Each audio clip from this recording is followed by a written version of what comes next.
Dieu, quel est son cœur? Quel est son essentiel? Quelle est sa caractéristique?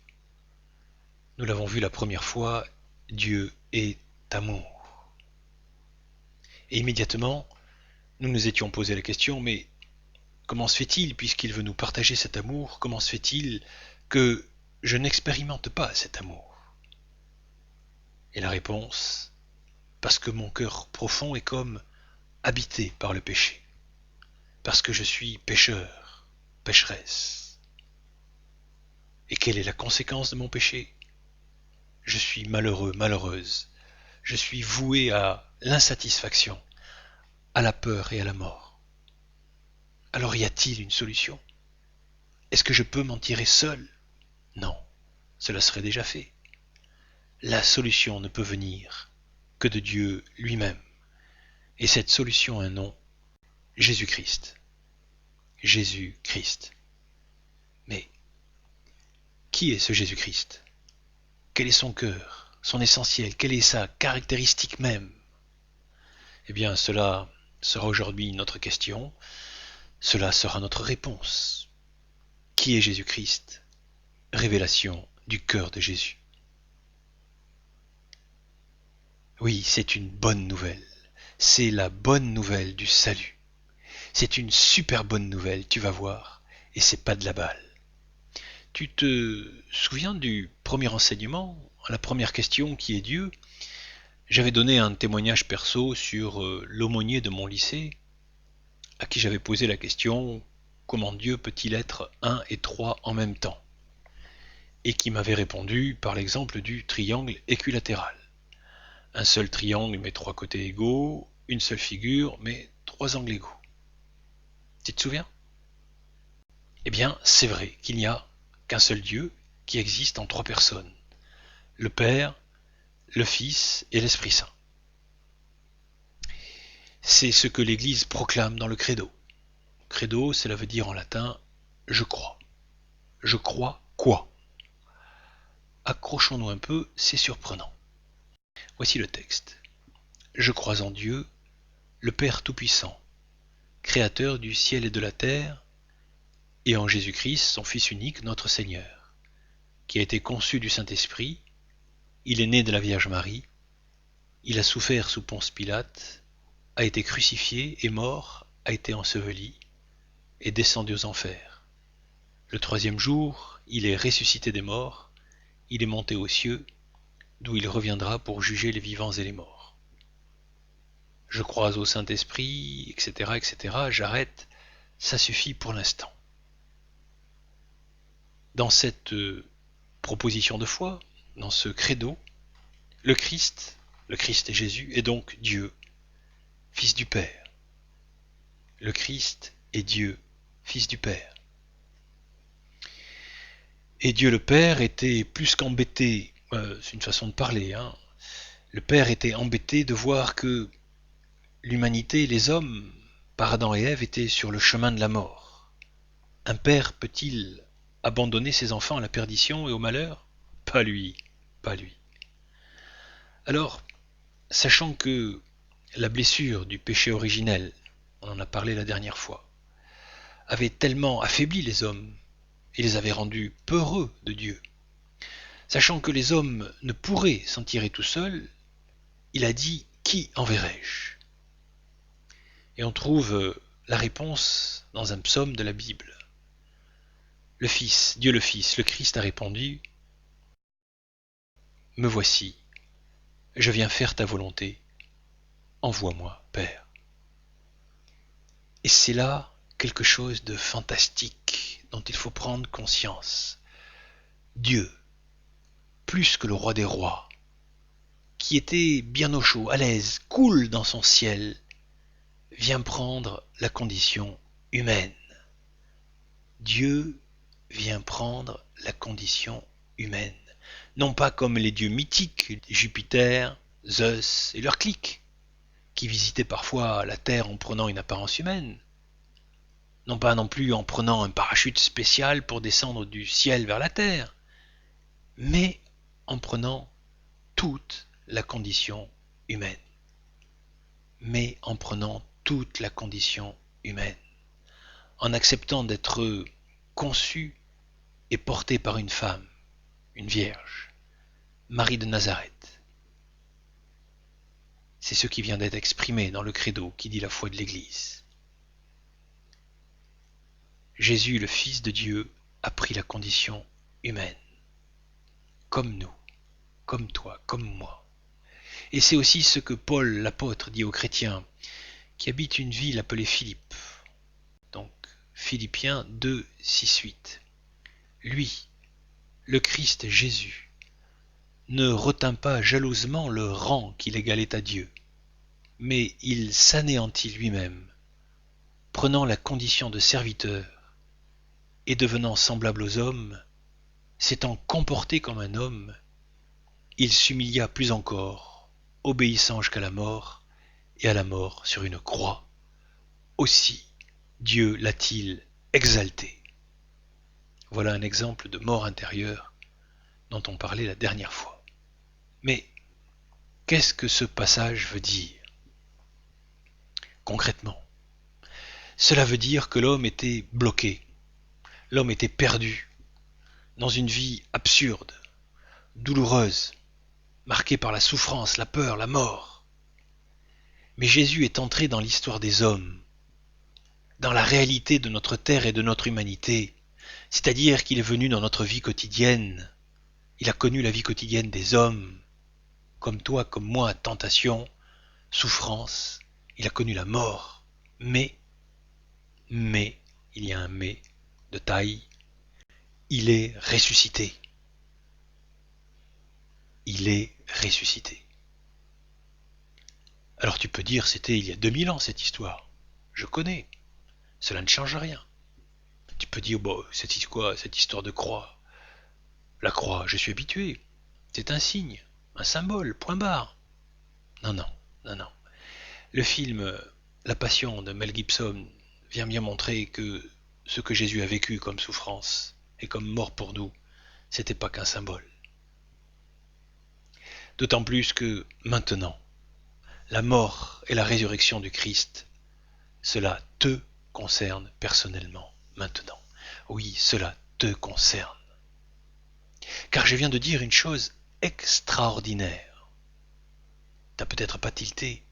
Jésus est ressuscité. Cela veut dire que Jésus a vaincu la mort. Jésus a vaincu la mort. Mais pour toi qui écoutes, qu'est-ce que cela veut dire concrètement aujourd'hui? Alors lisons une parole aux chrétiens d'Éphèse. Éphésiens 2, 4 à 9. Chapitre 2, versets 4 à 9. Écoute bien, c'est hallucinant. Dieu, riche en miséricorde, à cause du grand amour dont il nous a aimés, alors que nous étions morts par suite de nos fautes, nous a fait revivre avec le Christ. C'est par grâce que vous êtes sauvés. Avec lui, il nous a ressuscités et fait asseoir aux cieux dans Jésus-Christ. Il nous montre ainsi l'extraordinaire richesse de sa grâce par sa bonté pour nous. Car c'est par grâce que vous êtes sauvés, moyennant la foi. Ce salut ne vient pas de vous, il est don de Dieu. Il ne vient pas des œuvres, car nul ne doit pouvoir se glorifier. Super, non? La parole vient de dire, alors que nous étions morts par suite de nos fautes, il nous a fait revivre avec le Christ. Oui, je suis comme mort par suite de mes fautes, et Dieu vient me faire revivre avec le Christ. Avec lui, je ressuscite. Le texte dit, avec lui, il nous a ressuscités. Il nous a ressuscités. Cela veut dire que c'est fait, ce n'est plus à faire. Le texte ne dit pas il nous ressuscitera, il nous a ressuscités. Jésus est vraiment victorieux de la mort. Il a vaincu ma mort, mon égoïsme, et il me donne la vie, la vraie. Il va mettre en moi la vie éternelle, celle qui ne meurt pas. Si j'ai cette vie, je n'ai plus peur de perdre quoi que ce soit, même la vie. La résurrection de Jésus, c'est la victoire sur la mort, mais aussi sur la peur de la mort intérieure. C'est le triomphe de la vraie vie. Avec la résurrection de Jésus maintenant, je peux aimer mes ennemis, c'est-à-dire mourir à moi-même, si je laisse Jésus-Christ vaincre en moi la mort. Il vient et veut me donner sa vie, sa résurrection. Maintenant, j'ai la possibilité de mourir pour ma belle-mère qui m'emmerde. Maintenant, j'ai la possibilité de mourir pour mon mari qui ne pense jamais à moi. Maintenant, je peux aimer celui qui me critique. Je n'ai pas d'effort à faire. C'est gratuit. Rappelle-toi, la parole, elle vient de dire à l'instant, c'est gratuitement que vous êtes sauvés. Ce salut est don de Dieu. Or, un don, c'est gratuit, c'est cadeau. Certains pensent que pour entrer dans la vie nouvelle, pour être sauvé, il faut faire des efforts, des sacrifices, des pénitences. Faux, faux, archi faux. La parole de Dieu dit le contraire. C'est cadeau, gratuit. Pas d'effort, juste à m'abandonner, à faire confiance. Jésus est ressuscité. Ces volontaristes-là, ils sont comparables à des femmes qui seraient juste enceintes et qui se mettraient à pousser, à vouloir contracter leur ventre pour que l'enfant qu'elles portent en elles grandisse plus vite. Débile, non? À côté des volontaristes, il y a une autre race, les légalistes. Eux, ils pensent qu'il suffit de suivre la loi pour être sauvé. Alors ils s'appliquent à suivre scrupuleusement la loi de Dieu en se disant qu'ils seront sauvés par cette pratique rigoureuse. Pas de peau, pas de peau. La parole de Dieu vient de dire, c'est gratuitement que vous êtes sauvés au moyen de la foi. Ce salut ne vient pas de vous, il est don de Dieu, il ne vient pas des œuvres, nul ne doit pouvoir se glorifier, et toc. Ça, la résurrection de Jésus dans ma vie, c'est une bonne nouvelle. Et cette bonne nouvelle, c'est quelque chose, c'est quelqu'un, oui, qui arrive et qui change complètement et gratuitement ma vie, mon histoire, ma situation, maintenant. Tu as bien entendu, la parole disait, c'est gratuitement que vous êtes sauvés. Que vous êtes sauvés. Oui, que vous êtes sauvés. Il n'est pas écrit que vous serez sauvés plus tard, après votre mort, ou je ne sais pas quand. Non, c'est maintenant, aujourd'hui, que vous êtes sauvés, que je suis sauvé. Alors, ce salut, cette vie nouvelle, la veux-tu? Il te suffit de croire que c'est vrai, que Jésus a vaincu la mort, car à ce moment, il peut vaincre ta mort. Il y a une expérience à faire, gratuite, rien à payer en échange. Et Jésus est mort pour que je vive. En vainquant la mort, il a vaincu ma mort. Il a vaincu la peur de mourir à moi-même, qui m'enferme, qui me tient au ventre. Oui, vraiment, avec lui, grâce à lui, je peux aimer ceux qui ne m'aiment pas. Je peux pardonner à ceux qui me font du mal. Je peux donner ma vie. Je peux perdre la vie, c'est rien, car j'ai trouvé la vraie vie, celle qui ne passe pas, qui ne meurt pas, qui rend heureux. J'ai rien à perdre, je n'ai plus rien à perdre quand j'ai cette vie. Laisse-moi te raconter une histoire. Un homme avait fait cette expérience gratuite, cette prise de conscience du salut. Il venait d'acheter enfin une voiture, une belle voiture familiale, pour partir en vacances avec tous ses enfants sans se serrer. Il était au boulot quand, en jetant un coup d'œil par la fenêtre pour admirer encore une fois cette belle voiture neuve, il voit un gars qui rôde autour de sa voiture. Intrigué, il se rend compte que le gars essaye d'ouvrir les portières. Alors il comprend vite, il sort du bureau, il arrive dehors, et de loin il voit que le gars essaye discrètement de forcer la serrure avec un tournevis. Que se passe-t-il? Que fait-il? Eh bien, il arrive calmement, le trousseau de clés à la main, et lui dit « Tiens, prends-les.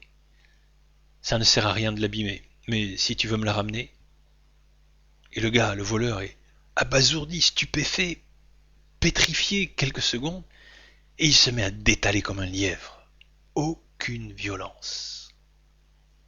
Attitude surprenante. Nouvelle, non? C'est ça la vie nouvelle. C'est cela le passage de Jésus ressuscité. Ça change la vie, le regard sur les choses. Tout se met en place, à sa juste place. Beaucoup de choses deviennent relatives. L'important, c'est le Christ, Jésus-Christ, qui vient en moi.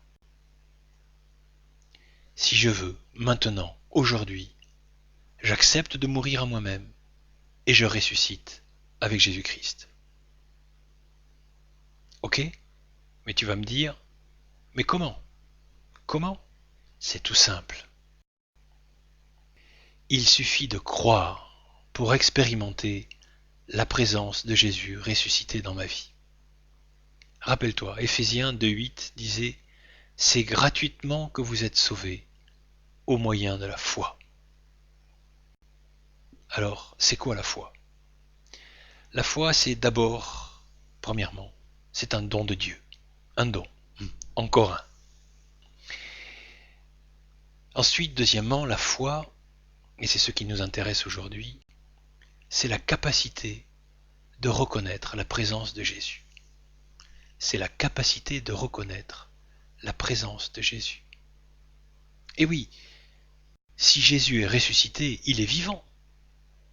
Si c'est une personne vivante, réelle, alors nous pouvons communiquer avec lui. Et il peut communiquer, entrer en relation avec nous. Il n'y a qu'avec un cadavre qu'on ne peut plus communiquer. Non? Un exemple, tu vas comprendre. Admettons que tu es un grand frère. Tu sais que ton grand frère doit venir passer quelques jours chez toi vers la fin du mois. Tu ne sais pas la date précise, il voyage beaucoup avec son boulot. Le 29 du mois, rien. Le 30, rien. Le 1er du mois suivant, rien. Tu finis presque par oublier qu'il a promis de venir. Et toi, le lendemain, quand tu rentres de ton travail, tu vois sa voiture. Quand tu ouvres, tu vois son manteau sur le canapé, sa valise, une caisse de bon vin et un gâteau dans sa boîte sur la table. Tu n'as pas vu ton grand frère, mais tu sais qu'il est là. La voiture, le manteau, la valise, le vin, les gâteaux sont des signes qui te permettent de reconnaître, sans le voir, la présence de ton frère. Ce sont des signes du passage de ton frère. Pour Jésus, c'est pareil. Tu ne le verras pas en chair et en os. Heureux ceux qui croient sans avoir vu, c'est-à-dire sans avoir de vision. Mais tu verras, tu apprendras à voir de plus en plus finement les signes de sa présence dans ta vie. Pourquoi? Parce que cela a été promis. Écoute, en Jean chapitre 6, verset 40, c'est Jésus qui parle. Oui, telle est la volonté de mon Père, que quiconque voit le Fils et croit en lui ait la vie éternelle. Que quiconque voit le Fils et croit en lui ait la vie éternelle. Quiconque, c'est pas réservé à une élite. Quiconque, c'est moi. Quiconque, c'est toi. Aux yeux de Dieu, aux yeux d'amour de Dieu, nous sommes tous des quiconques, mais pas des quelconques. Sa volonté, c'est que nous voyions les signes de la présence de son Fils, que nous croyons en lui, et que nous ayons la vie nouvelle. La volonté de mon Père, c'est que quiconque voit le Fils et croit en lui ait la vie éternelle. Ah mais je n'invente rien, je ne délire pas. Car il y a mieux encore. Il y a cette promesse qui est faite dans l'évangile de Jean, au verset 14, verset 18 à 21. C'est toujours Jésus qui parle de ce qui va se passer après sa mort et sa résurrection. Je ne vous laisserai pas orphelins. Je viendrai vers vous. Encore un peu de temps et le monde ne me verra plus. Mais vous, et ce vous, c'est nous aujourd'hui, c'est peut-être toi maintenant. Mais vous, vous verrez que je vis et vous aussi vous vivrez. Ce jour-là, vous reconnaîtrez que je suis en mon Père, et vous en moi, et moi en vous. Celui qui a mes commandements et qui les garde, c'est celui-là qui m'aime. Or, celui qui m'aime sera aimé de mon Père, et je l'aimerai, et, accroche-toi, Jésus dit, et je me manifesterai à lui. Et je me manifesterai à lui. Se manifester, c'est-à-dire se révéler, se montrer, se découvrir à quelqu'un, à toi. La volonté de Dieu, c'est que tu le vois, que tu vois son amour, pour que ta vie puisse changer. Car à ce moment-là, tu peux commencer à lui faire confiance. Ce n'est pas une promesse en vain. En Matthieu 28, 20, on peut lire « Et voici que je suis avec vous pour toujours, jusqu'à la fin du monde. Et voici que je suis avec vous pour toujours, jusqu'à la fin du monde. » C'est le dernier verset, la dernière phrase de Jésus dans l'évangile de Matthieu. Oui, Jésus est vivant, Jésus est présent. Écoute cette histoire qui s'est passée du temps de Jésus, quelques jours, peut-être semaines avant sa mort. C'est l'histoire de Lazare. Lazare, c'était un riche et pourtant ami de Jésus. Jésus n'a rien contre les riches, mais contre l'utilisation égoïste de la richesse. Et ce Lazare, il était gravement malade. Jésus aurait pu le guérir, mais manifestement, il ne l'a pas voulu. Et alors que Jésus était au loin, Lazare meurt. Aussitôt, on fait prévenir Jésus qui, volontairement, c'est dit dans le texte, prend son temps et met 4 jours pour venir retrouver la famille de Lazare, seulement composée de 2 sœurs, Marthe et Marie. Et quand il arrive à la maison de Marthe et Marie, Marthe lui dit « Ah, si tu avais été ici, mon frère ne serait pas mort. Mais ce que tu demanderas à Dieu, il te l'accordera. » Jésus lui répondit « Ton frère ressuscitera. Je suis la résurrection. Qui croit en moi, même s'il meurt, vivra. Et quiconque, tiens encore quiconque vit et croit en moi, ne mourra jamais. Le crois-tu » Elle lui dit « Oui, je crois que tu es le Fils de Dieu qui vient dans le monde. » Jésus dit « Où l'avez-vous mis » C'était une grotte avec une pierre placée par-dessus.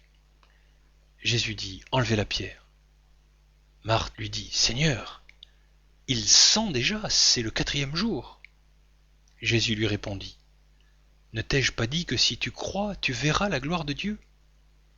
La gloire de Dieu, on va revenir sur cette expression tout à l'heure. On enleva la pierre. Et Jésus dit « Père, je te rends grâce de m'avoir écouté. Je savais que tu m'écoutes toujours. Mais c'est à cause de la foule qui m'entoure, et cette foule tu en fais partie, c'est à cause de la foule qui m'entoure que j'ai parlé, afin qu'ils croient que tu m'as envoyé. » Cela dit, il s'écria d'une voix forte « Lazare, viens dehors !» Et le mort sortit, les pieds et les mains liés de bandelettes dans le suaire. Voilà l'œuvre de Jésus. Voilà la puissance de vie de Jésus. Et pour toi, maintenant, ne t'appellerais-tu pas Lazare quelque part?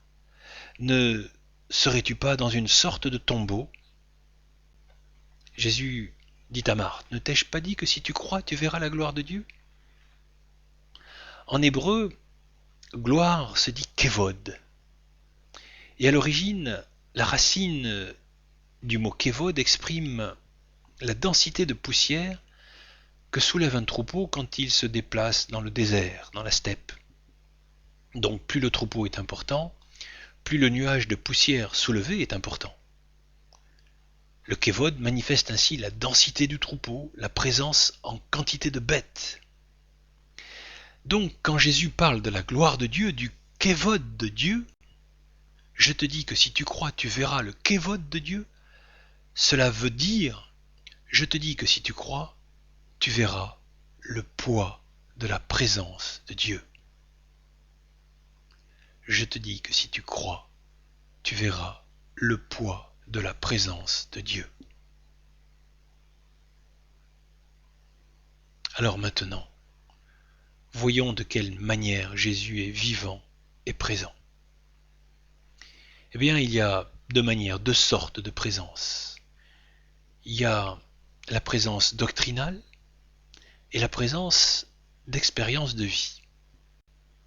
Oui, oui, cette présence de Jésus doit être expérimentée. Ce qu'on disait tout à l'heure, la voir. Il s'agit de faire une expérience qui sera comme le début d'une illumination intérieure. Expérience qui stimule, provoque, développe la foi qui sauve. Parce que la présence doctrinale de Jésus ne sauve pas. Quand je dis présence doctrinale, je parle des affirmations vraies. Affirmations vraies, je dis bien vraies, que fait l'Église. Exemple. L'Église dit, et c'est vrai, l'Église dit, Jésus est présent dans le tabernacle. Le tabernacle, c'est le petit coffre sacré qui contient le reste des hosties consacrées à la Sainte Messe. Et ces hosties sont le corps du Christ, sont le signe de la présence sacramentelle de Jésus. Et c'est vrai. Mais cela ne sauve pas de savoir intellectuellement cela. Moi j'ai un ami musulman, lui, quand il voit les hosties, il les appelle les rondelles blanches. Car il faut déjà la foi pour croire en la présence de Jésus dans le Saint-Sacrement. L'Église dit, autre exemple, ce qu'elle dit, c'est vrai. Jésus est présent dans la hiérarchie de l'Église, c'est-à-dire le pape, les évêques, les prêtres. Il manifeste la présence réelle de Jésus. Mais mon ami musulman, quand il voit le comportement de certains prêtres, il ne peut croire que cela reflète la présence de Dieu. L'Église dit, et c'est vrai, Jésus est présent dans les pauvres. Alors là, mon ami musulman, si avant il doutait pour les hosties et la hiérarchie, signe de la présence du Christ, alors là, il rigole. Car la misère, la pauvreté en islam sont la marque d'une sorte d'abandon de Dieu. Celui qui est riche est béni par Allah. Alors arriver à voir Jésus dans un être décharné, affamé, couvert de plaies, qui sent mauvais, qui vous dérange toujours au mauvais moment, là, il faut déjà avoir la foi pour accepter l'affirmation doctrinale de la présence de Jésus dans ces pauvres. On pourrait trouver d'autres affirmations doctrinales de ce type, tant qu'il n'y a pas le déclic de la rencontre initiale, tant qu'il n'y a pas un début d'expérience personnelle, tant qu'il n'y a pas une illumination intérieure ou une étincelle dans la nuit spirituelle, ces affirmations doctrinales, pourtant toutes vraies, ne servent à rien. La présence de Jésus, la réalité de sa présence doit être expérimentée concrètement, d'une façon ou d'une autre, au-dedans de ma vie, pour que s'enclenche en moi la vie nouvelle, pour que ma foi démarre le moteur de ma vie nouvelle, de mon regard nouveau sur moi, sur les autres, sur Dieu. Pour mieux comprendre, examinons quelques expériences de rencontre avec Jésus ressuscité. Commençons avec Marie-Madeleine, la sœur de Lazare. Marie-Madeleine, elle était au pied de la croix où était cloué Jésus. Elle l'a vu mourir. Et elle était complètement désemparée, découragée, désespérée. Jésus de Nazareth, cet homme exceptionnel, serviteur de Dieu, qui l'avait délivré de ses démons, était mort. Cette belle histoire, la belle espérance qu'il avait soulevée dans son cœur était finie, brisée, out, down. Et le dimanche matin, à l'aube, elle part au tombeau pour s'occuper du cadavre de Jésus, elle qui l'avait mis dans le tombeau. Elle y va pour l'embaumer, selon les rites de l'époque, et pour pleurer encore une fois sur ce corps sans vie. Quand elle arrive, elle trouve la pierre énorme qui fermait la sépulture roulée de côté. En pleurant, elle entre et là, elle ne voit pas le corps de Jésus. Normal, il est déjà ressuscité, il n'est plus là. Mais elle voit à la place du corps deux anges à l'endroit où le cadavre avait été déposé le vendredi soir. Et sa tristesse redouble, elle n'a que faire de deux anges. Celui qu'elle cherche, c'est Jésus. Elle n'a rien à cirer des deux anges. Elle cherche son Jésus, enfin elle cherche le cadavre, et elle ne sait pas où il est. Alors elle ressort, elle voit un homme. C'est Jésus ressuscité, mais elle ne le reconnaît pas. Il lui manque le détail, le déclic dont on parlait tout à l'heure, qui va faire qu'elle le reconnaisse. Pour le moment, elle est trop désespérée, les yeux trop remplis de larmes, elle est trop tournée sur sa déception à elle. Alors elle le prend pour l'agent d'entretien du cimetière et elle lui dit: si c'est toi qui l'as pris, qui l'as emporté, dis-moi où tu l'as mis, et je l'enlèverai. Et l'homme, Jésus, lui dit: Marie. Par ce simple mot, par son prénom, Marie, par le son de cette voix, celle de Jésus, son Jésus, elle le reconnaît. Ses yeux s'ouvrent, ses yeux spirituels reconnaissent Jésus. Sa vie en est complètement changée. De Marie-Madeleine, la disciple, elle peut devenir Sainte Marie-Madeleine. Elle a fait la rencontre qui change tout, celle de l'expérience de Jésus ressuscité, vivant, présent, agissant dans sa vie. Comment? À un seul détail, son simple prénom prononcé par Jésus. Il n'y a pas eu de tremblement de terre, de foudre tombée du ciel, mais deux syllabes, Marie, prononcées par Jésus qui, comme une étincelle, ont mis le feu de la vie nouvelle en Marie-Madeleine. Si vous voulez toute l'histoire, lisez l'évangile de Jean au chapitre 20, versets 11 à 18. Mais prenons un autre exemple, celui des disciples d'Emmaüs, dans l'évangile de Luc, au chapitre 24, 13-35. Voilà deux disciples de Jésus qui, eux aussi, l'ont suivi de longs mois sur les routes de Palestine alors qu'il annonçait la bonne nouvelle.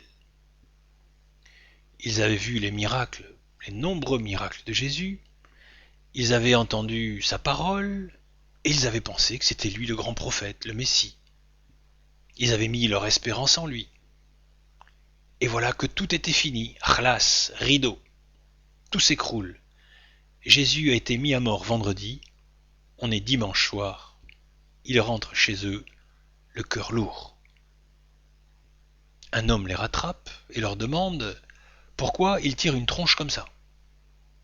Et voilà que les deux racontent à cet homme, c'était Jésus, vous l'avez compris, mais eux pas encore. Hein.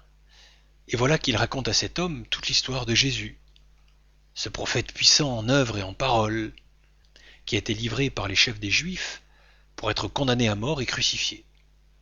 Mais voilà, c'est le troisième jour et c'est bien fini. Ils ajoutent bien que des femmes disent, mais peut-on accorder crédit à parole de femmes? Des femmes disent l'avoir vu vivant, mais eux ils n'ont rien vu. Et voilà que cet homme, Jésus donc, eux ne le savent toujours pas, voilà donc que Jésus, petit à petit, leur explique le contenu de la Bible qui le concerne.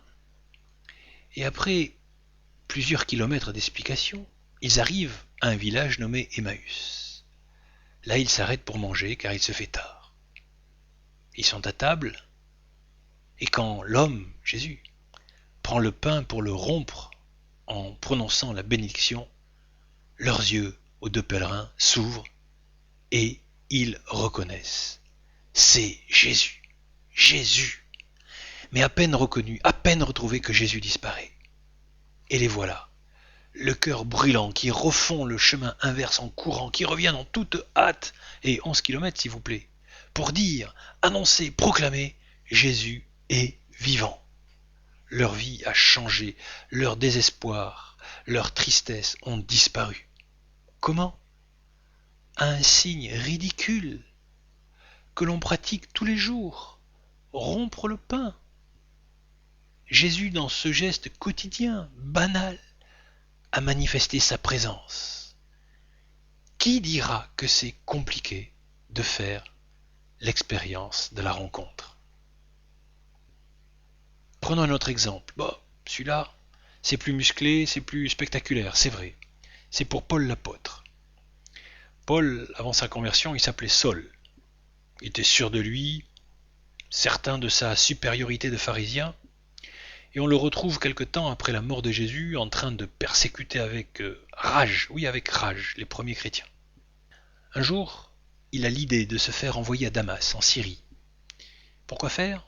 Pour faire un grand coup de filet sur cette nouvelle secte qui fait beaucoup trop d'adeptes et qui disent que Jésus est le Fils de Dieu. Ah, alors pour lui, c'est le comble du ridicule, car en bon, en excellent juif pieux et religieux qu'il est, il sait bien que Dieu est unique. Alors, le voilà, avec une bande de miliciens religieux en caravane vers Damas. Et alors qu'il est en route, bang! Éclair du ciel qui l'enveloppe, le fait tomber à la renverse, et une voix que tous entendent qui dit « Pourquoi me persécutes-tu » ? « Qui es-tu » répond Paul. « Je suis Jésus de Nazareth que tu persécutes. Entre dans la ville et on te dira ce qu'il faut faire. » Et quand Paul se relève, il est aveugle. Il expérimente par ses yeux ce que son cœur vivait déjà dans l'aveuglement de la persécution. Et c'est après 3 jours de jeûne et de prière que Dieu donne la guérison des yeux à Paul par l'intermédiaire d'une prière d'imposition des mains. Et le persécuteur devient l'apôtre. Il lui a fallu cette expérience, renversante il est vrai, pour qu'il rencontre et accueille Jésus dans sa vie, et qu'il devienne progressivement l'apôtre des païens. On peut retrouver toute l'expérience de Paul dans le livre des Actes des Apôtres au chapitre 9. Mais continuons et prenons plus près. Prenons François d'Assise au Moyen Âge. C'était en Italie, au Moyen Âge européen. Ce François-là, c'est un joyeux luron, un fils à papa. Et il a un papa riche, très riche commerçant. Donc il a de l'argent et c'est un sacré fêtard. Seulement voilà, il y a comme un vide en lui. Sa vie ne le rend pas heureux, c'est le non-sens. Il va droit dans le mur et il le sent. Il a déjà fait un paquet d'expériences malheureuses et douloureuses. Alors cela le travaille, alors qu'il a une grande envie, une grande soif d'être heureux. Un jour, il se balade dans la campagne avoisinante à Assise, sa cité. Il s'arrête dans une petite église plus ou moins désaffectée. Et il y a encore le livre de la parole de Dieu qui est là, sur l'autel. Il s'approche, l'ouvre au hasard, comme ça, et ses yeux tombent sur « Si tu veux être parfait, va, vends tout et suis-moi. Si tu veux être parfait, va, vends tout et suis-moi. » Cette parole, c'est celle que Jésus a dit à un autre jeune homme riche qui voulait suivre Jésus. Mais ce jour-là, pour François, ce n'est pas une parole écrite. C'est comme si Jésus lui-même lui parlait à lui, personnellement. Ce verset qu'il lit, c'est une parole vivante qui vient de la bouche même de Jésus. Et François la prend au pied de la lettre et la met en pratique, tant et si bien que son père se fâche avec lui. Et François, rejeté par sa famille, sans le sou, mais ayant rencontré et gardé Jésus dans son cœur, peut maintenant le suivre, détaché de ce qui se passe. Il a la vraie richesse. Tu vois, un verset devient parole. C'est pas sorcier. C'est très fréquent. Cela m'est arrivé à moi personnellement et cela m'arrive encore souvent. Et cela change beaucoup de cœurs, cela change beaucoup de vies. Cette expérience de rencontre sous telle et telle forme, il n'y a pas de standard, tout est possible. Cette expérience peut être faite dans un milieu porteur, par exemple lors d'une retraite ou lors de ce web séminaire que tu suis en ce moment. Cela peut être lors de circonstances particulières, où l'on est plus réceptif, oui, plus réceptif, moins capable de se défendre, moins capable de refuser la grâce. Et je pense à tous ces malades qui, sur leur lit de souffrance, par leur maladie, ont fait l'expérience de la rencontre avec Jésus vivant. Je pense aussi à tous ces prisonniers qui, devant leur épreuve d'incarcération, ont expérimenté l'amour présent, vivant, agissant de Jésus dans leur cellule de telle ou telle manière. Un jour, les yeux du cœur s'ouvrent et voient les signes de la présence de Jésus. Rappelle-toi l'histoire du grand frère. Mais il y a des expériences qui appellent un discernement pointu. Ce sont celles qui sont extraordinaires ou soi-disant extraordinaires. Alors là, méfiance quand on a une soi-disant apparition, quand on entend des voix, quand on a des visions, des révélations particulières. Ou la méfiance. L'adversaire ou plus simplement l'illusion humaine sont souvent à l'œuvre. Par mon expérience de près de 20 ans d'évangéliste, je vois surtout que le Seigneur se manifeste dans et par de petites choses. Le déclic se fait dans des choses humbles, des événements humbles, pour respecter notre liberté, pour ne pas nous forcer à croire, se fait dans les détails de la vie, et qui prennent une dimension exceptionnelle pour celui, celle qui trouve et rencontre Jésus dans cette petite chose-là. Écoute, un jour, il y avait un homme qui suivait sa femme au groupe de prière pour lui faire plaisir. Ouais, car lui, il s'y ennuyait ferme. Il se demandait vraiment ce que sa femme trouvait là et ce qu'elle y faisait. Tu vois, dans quel état d'esprit il était. C'était pas des plus propices à la rencontre. Mais il y a un détail qui a de l'importance. C'était pour faire plaisir à sa femme qu'il venait. Il venait quoi? S'ennuyer. Il mourait à lui-même sans le savoir. Et puis un soir, alors qu'il sortait de l'assemblée de prière, complètement étranger à ce qui s'y était passé, le voilà qui monte dans sa voiture.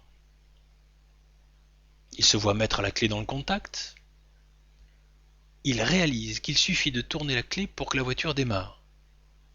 Ce qu'il fait. Et alors là, se déclenche une prise de conscience, un démarrage intérieur en lui. Son moteur intérieur se met en route. Il ressent comme une joie intérieure qui l'inonde, une certitude qui l'envahit. C'est Jésus vivant qui devient le moteur de son existence. Et le voilà en train de chanter à pleine voix les cantiques qu'il trouvait débiles tout à l'heure. Il a une certitude maintenant. Dieu existe. Dieu l'aime. Jésus le sauve. Il est là, protégé par Jésus, vivant, présent, agissant en lui. Je pourrais passer des journées à te raconter des expériences de rencontres. J'en ai des centaines écrites dans le tiroir de mon bureau, là. Toutes, elles disent, chacune avec leurs mots, avec leurs signes, leur originalité, leur histoire, toutes elles disent une réalité bien certaine. Un jour, Jésus devient vivant à leurs yeux, dans leur vie. Un jour, ils ont rencontré personnellement Jésus. Et cela a été le début d'un changement, souvent progressif, mais radical, de leur existence. Et toutes par de petites choses. Alors, ce peut être une motion intérieure, c'est-à-dire une poussée intérieure. On se sent poussé, attiré, orienté à faire ceci ou cela. Et cela débouche sur un signe visible, concret de l'amour de Dieu. Pourquoi André Frossard s'est-il arrêté à la basilique Notre-Dame? Parce qu'il a senti la poussée, une émotion qui l'a attiré, très librement, sans contrainte, à l'intérieur. Et c'est là qu'il a fait la rencontre qui a bouleversé sa vie. Il a écrit un livre, Dieu existe, je l'ai rencontré. Ça peut être par une motion intérieure, mais ça peut être aussi dans une assemblée, par la proclamation de la parole. Et cela, c'est très fréquent. La parole devient comme un glaive tranchant qui pénètre, qui fait un passage, une plaie, faudrait-il dire, pour que l'eau vive coule. Ça peut être aussi par un signe charismatique, une prophétie, une parole de connaissance, par une guérison, par une parole de sagesse, par un chant en langue, par le repos dans l'esprit. Là encore, beaucoup sont touchés. On en reparlera dans le 6e enseignement. Ce peut être par la vie communautaire, voir des hommes et des femmes qui vivent l'amour et l'unité, en vérité, est un signe puissant de la présence de Jésus, qui interpelle en profondeur ceux qui le perçoivent. D'ailleurs, c'est écrit en Jean, chapitre 17, verset 23. Qu'il soit un pour que le monde croie. Qu'il soit un pour que le monde croie. Oui, que mes disciples soient un pour que le monde croie. L'unité est un signe facile à comprendre dans ce monde égoïste, individualiste et divisé. Et en Jean, chapitre 13, verset 55. Aimez-vous les uns les autres, c'est à ce signe qu'on reconnaîtra que vous êtes mes disciples. C'est à ce signe qu'on reconnaîtra que vous êtes mes disciples. Aimez-vous les uns les autres. L'amour fraternel véritable est un signe de la présence de Jésus. Quand je vois les divisions de nos églises, l'indifférence fraternelle de nos assemblées ecclésiales, je me dis qu'il y a beaucoup à proclamer. Ce que le monde voit de nos églises est souvent un contre-témoignage d'une tristesse repoussante. Heureusement que l'Esprit Saint vient nous réveiller et que la 3e vague se prépare. Mais j'en parlerai une autre fois. Il est temps de conclure, car je pourrais parler des heures sur ce sujet qui m'est cher. Oui, car c'est par une rencontre personnelle avec Jésus que ma vie a changé. C'est mon témoignage de l'introduction à ce web séminaire. Si tu veux le retrouver, tu n'as qu'à cliquer sur le lien, le bouton de la page correspondante. Cette rencontre me semble essentielle, fondamentale au cheminement. Elle me semble un préalable indispensable. Sinon, on prend le risque de construire sur du sable. Il y a en Matthieu 6, 7 une parabole explicite à ce sujet. Je te laisse la lire, la découvrir.